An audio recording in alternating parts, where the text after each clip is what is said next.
नमस्कार स्टूडेंट्स। आज हम सब मिलकर एक बहुत ही दिल छू लेने वाली कहानी को समझेंगे जिसका नाम है द पॉट मेकर।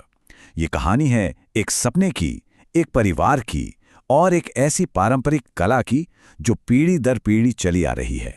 तो इस कहानी की जो मेन कैरेक्टर है उसका नाम है सेंथिला। अच्छा, कभी सोचा है कि जब दिल कुछ और करना चाहे और घर वाले कुछ और करने को कहें तो किसकी जीत होती है? सेंथिला के सामने भी कुछ ऐसा ही मुश्किल सवाल था, जहां एक तरफ उसका सपना था और दूसरी तरफ उसकी मां का हुक्म। तो हमारी कहानी शुरू होती है नागालैंड से, जहां रहती थी एक लड़की सेंथिला। और उसका ना बस एक ही सपना था, अपनी मां और नानी की तरह वो भी मिट्टी को खूबसूरत बर्तनों में ढालना चाहती थी। वो एक माहिर कुम्हार बनना चाहती थी। पर सुनिए, ये कोई आम सा शौक नहीं था। ये तो उसके लिए एक जुनून था, एक पैशन। पता है वो क्या करती थी? जब उसके मम्मी पापा खेत में होते थे ना, तो वो चुपके से गांव के जो एक्सपर्ट पॉटर्स थे उनके पास जाकर बैठ जाती थी और घंटों तक उन्हें बस काम करते हुए देखती रहती थी। इस कला की हर एक बारीकी को सीखने की कोशिश करती थी। सिंथिला के लिए ये पूरा प्रोसेस जैसे एक जादू था। एक मामूली सा मिट्टी का ढेर कैसे घूमते हुए चाक पर एक खूबसूरत बर्तन बन जाता है, और वो जो स्पैचुला से मिट्टी पर टैप टैप की आवाज आती थी ना, वो उसके कानों में संगीत की तरह लगती थी। लेकिन जैसा हर कहानी में होता है, यहां भी एक ट्विस्ट था। सिंथिला की मां अरिनला अपनी बेटी के लिए कुछ और ही सोचती थी।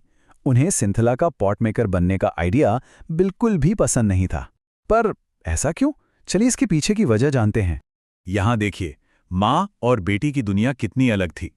एक तरफ सिंथिला, जिसे पॉटरी एक खूबसूरत आर्ट लगती थी, एक मैजिक, और दूसरी तरफ उसकी मां अरिनिला, जिनके लिए ये बस एक बहुत ज्यादा मेहनत वाला, थका देने वाला काम था। एक ऐसा काम जिसमें न तो अच्छे पैसे थे और न ही कोई फ्यूचर। देखिए, अरिनिला गलत नहीं थी। वो एक माँ थी और अपनी बेटी के लिए फिक्र करती थी। जरा सोचिए, मिट्टी लाने के लिए 16 किलोमीटर पैदल जाना, फिर एक ऐसी जगह से नीचे उतरना जो बिल्कुल सीधी खड़ी हो, और फिर वही भारी बोझ उठाकर वापस ऊपर आना। इतनी ज्यादा मेहनत, और उसके बदले मिलता क्या था? बस थोड़े से पैसे। कोई भी मां नहीं चाहेगी कि उसकी बेटी ऐसी जिंदगी जिए। पर सिंथिला ने हार नहीं मानी।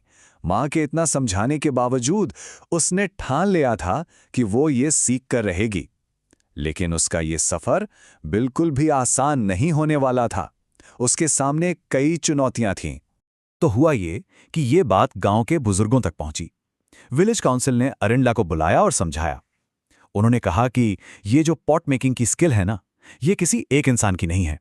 ये तो पूरे समुदाय की, पूरे गांव की धरोहर है, एक विरासत है। और इसे आगे बढ़ाना, अगली जनरेशन को सिखाना बहुत जरूरी है।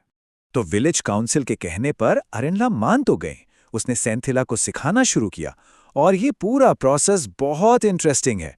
सबसे पहले एक दाव नाम के टूल से नदी के किनारे मिट्टी खोदी जाती है। फिर उस मिट्टी को कूट कूट कर नरम बनाते हैं। उसके बाद उसे व्हील पर रखकर हाथों से शेप देते हैं। फिर उसे धूप में सुखाकर आग की भट्ठी में पकाया जाता है ताकि वो एकदम पक्का हो जाए। लेकिन सेंथिला के लिए ये काम नहीं कर रहा था। लगभग 1 साल हो गया था कोशिश करते हुए, पर वो फेल हो रही थी बार बार। प्रॉब्लम ये थी कि जब भी उसकी मां सामने होती, वो इतना टेंशन में आ जाती, इतना फ्रस्ट्रेट हो जाती कि मिट्टी उसके हाथों से फिसल जाती थी। वो ठीक से उस पर कंट्रोल ही नहीं कर पा रही थी। और फिर कहानी में एंट्री होती है एक बहुत ही इंपॉर्टेंट कैरेक्टर की, ओनोला। ओनोला एक बहुत ही दयालु, बहुत ही समझदार महिला थी, और उन्होंने सेंथिला के संघर्ष को देखा। उन्होंने वो चीज समझ ली जो अरिनाला भी नहीं देख पा रही थी। ओनोला ने देखा कि सेंथिला में स्किल की कमी नहीं है, वो तो बस नर्वस हो जाती है, टेंस हो जाती है। ओनोला ने उसे बड़े आराम से, बड़े धैर्य के साथ गाइड किया, और उनके इस गाइडेंस से सेंथिला का कॉन्फिडेंस वापस आ गया। और पता नतीजा क्या हुआ? सेंथिला ने अपना पहला बिल्कुल परफेक्ट पॉट बनाया। सोच सकते हैं वो कितनी खुश हुई होगी। अब सेंथिला में कॉन्फिडेंस आ चुका था, लेकिन उसकी असली परीक्षा तो अभी बाकी थी। किस्मत ने उसके सामने एक ऐसी चुनौती रखी जिसका सामना उसे बिल्कुल अकेले करना था।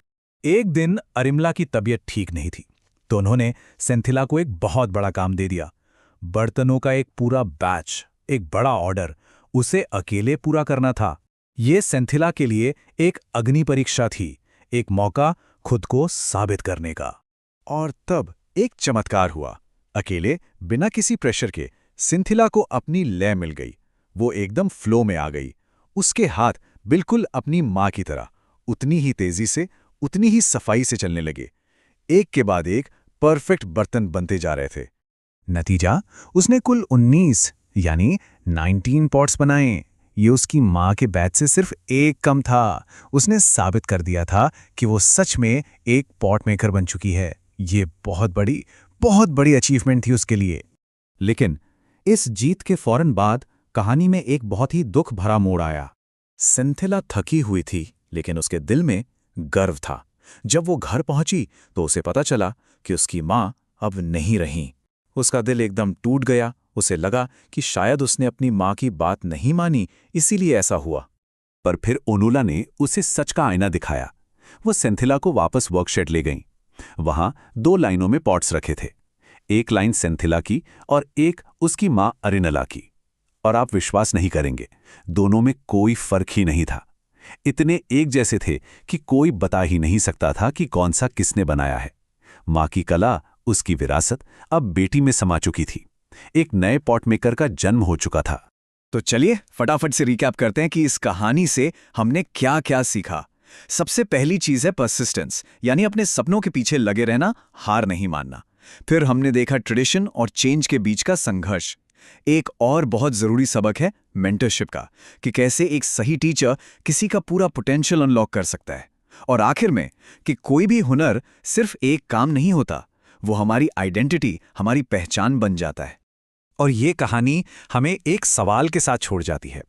सोचकर देखिए, आपके परिवार में या आपके समाज में ऐसी कौन सी कला या परंपरा है जिसे जिंदा रखना जरूरी है?